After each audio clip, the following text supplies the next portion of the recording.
سبحان اللہ والحمد للہ ولا الہ الا اللہ سبحان اللہ والحمد للہ ولا الہ الا اللہ۔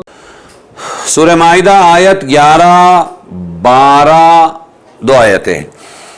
یا ایہا الذین آمنوا اذکروا نعمت اللہ علیکم اذ ہم قوم ان یبسطوا الیکم ایدیہم فکف ایدیہم عنکم واتقوا اللہ وعلی اللہ فلیتوکل المؤمنون وَلَقَدْ أَخَذَ اللَّهُ مِيثَاقَ بَنِي إِسْرَائِيلَ وَبَعَثْنَا مِنْهُمُ 12 نَقِيبًا وَقَالَ اللَّهُ إِنِّي مَعَكُمْ لَئِنْ أَقَمْتُمُ الصَّلَاةَ وَآتَيْتُمُ الزَّكَاةَ وَآمَنْتُمْ بِرُسُلِي وَعَزَّرْتُمُوهُمْ وَأَقْرَضْتُمُ اللَّهَ قَرْضًا حَسَنًا لَأُكَفِّرَنَّ عَنْكُمْ سَيِّئَاتِكُمْ وَلَأُدْخِلَنَّكُمْ جَنَّاتٍ تَجْرِي مِنْ تَحْتِهَا الْأَنْهَارُ فَمَنْ كَفَرَ بَعْدَ ذَلِكَ مِنْكُمْ فَقَدْ ضَلَّ سَوَاءَ السَّبِيلِ۔ اے ایمان والو، یاد رکھو احسان اللہ کا اپنے اوپر جب قصد کیا، ارادہ کیا لوگوں نے کہ تم پر ہاتھ چلاویں، پھر روک دیے تم سے ان کے ہاتھ اللہ نے، اور ڈرتے رہو اللہ سے، اور اللہ ہی پر چاہیے بھروسہ ایمان والوں کو۔ اور لے چکا ہے اللہ عہد بنی اسرائیل سے، اور مقرر کیے ہم نے ان میں 12 سردار، اور کہا اللہ نے میں تمہارے ساتھ ہوں اگر قائم رکھو گے تم نماز اور دیتے رہو گے زکوٰۃ، اور یقین لاؤ گے میرے رسولوں پر اور مدد کرو گے ان کی، اور قرض دو گے اللہ کو اچھی طرح کا قرض، تو البتہ دور کر دوں گا میں تم سے گناہ تمہارے، اور داخل کر دوں گا تم کو باغوں میں کہ جن کے نیچے بہتی ہیں نہریں۔ پھر جو کوئی کافر ہوا تم میں سے اس کے بعد تو وہ بے شک گمراہ ہوا سیدھے راستے سے۔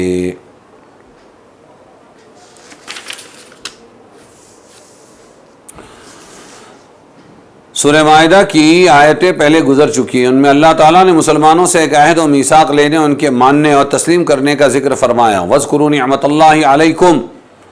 یاد کرو اللہ کی نعمت تم پر اور اس کا وہ عہد جو لیا تھا تم سے، جب تم نے کہا تھا ہم نے سن لیا اور مان لیا اور اللہ سے ڈرو۔ یہ عہد اللہ اور اس کے رسول اور احکام شرعیہ کے اتباع کا میثاق ہے کہ ہم اتباع کریں گے، اللہ کی مانیں گے، رسول کی مانیں گے، شریعت پر چلیں گے، جس کا اصطلاحی عنوان ہے کلمہ لا الہ الا اللہ محمد الرسول اللہ، اور ہر کلمہ پڑھنے والا مسلمان اس میثاق کا پابند ہے۔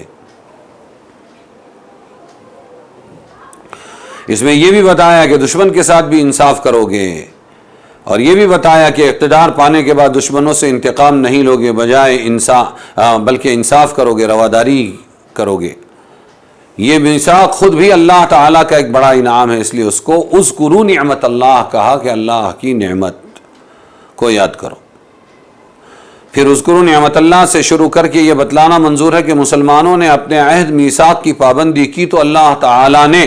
ان کو دنیا و آخرت میں قوت و بلندی اور درجات عالیہ عطا فرمایا، اور دشمنوں کے ہر مقابلے میں ان کی امداد فرمائی، دشمنوں کا قابو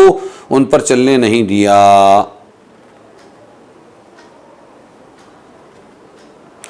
دشمنوں نے بارہا حضور صلی اللہ علیہ وسلم اور مسلمانوں کو مٹانے اور قتل و غارت کر دینے کے منصوبے بنائے، تیاریاں کی، مگر اللہ تعالیٰ نے سب کو خائب اور خاسر کر دیا۔ ارشاد ہے ایک قوم اس فکر میں تھی کہ تم پر دست درازی کرے، ہاتھ لمبا کرے تم پر، مگر اللہ نے ان کے ہاتھ تم سے روک دیے۔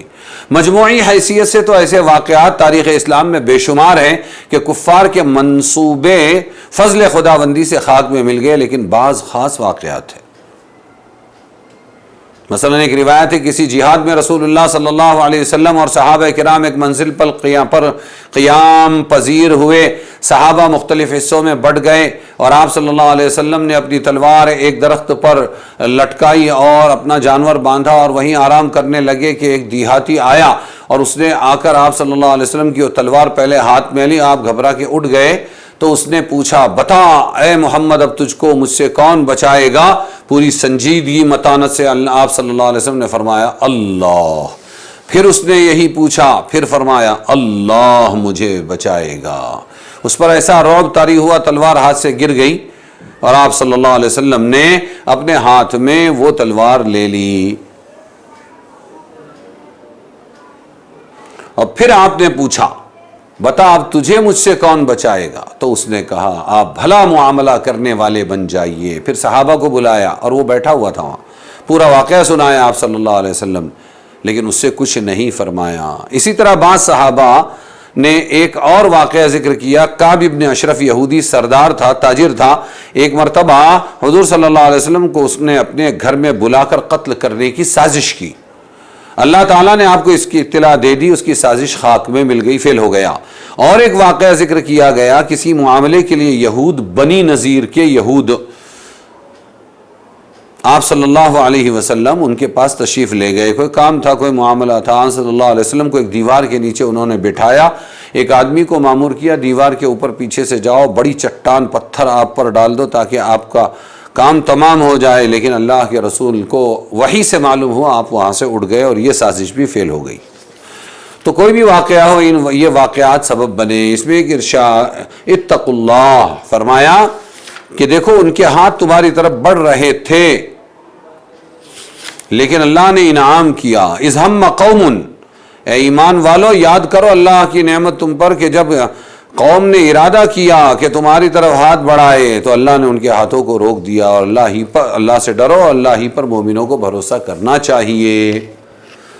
تو ان واقعات کے بعد یہ آیت نازل ہوئی۔ اس میں ایک ارشاد تو یہ ہے، انعام خداوندی صرف رسول صلی اللہ علیہ وسلم کے ساتھ خاص نہیں ہے، بلکہ اس نصرت و امداد اور غیبی حفاظت کا اصلی سبب تقوی اور توکل تھا جو حضور میں تھا۔ اب یہ تقوی اور توکل جس مسلمان میں ہوگا، قیامت تک کہ اللہ اس کی برابر مدد کرے گا اور دشمنوں کی سازشوں سے اللہ تعالیٰ اس کو بچائے گا۔ فضائے بدر پیدا کر فرشتے تیری نصرت کو، فضائے بدر، بدر کا ماحول، توکل والا، تقوی والا، فضائے بدر پیدا کر فرشتے تیری نصرت کو اتر سکتے ہیں گردوں سے، آسمان سے اتر سکتے ہیں گردوں سے، قطار اندر قطار اب بھی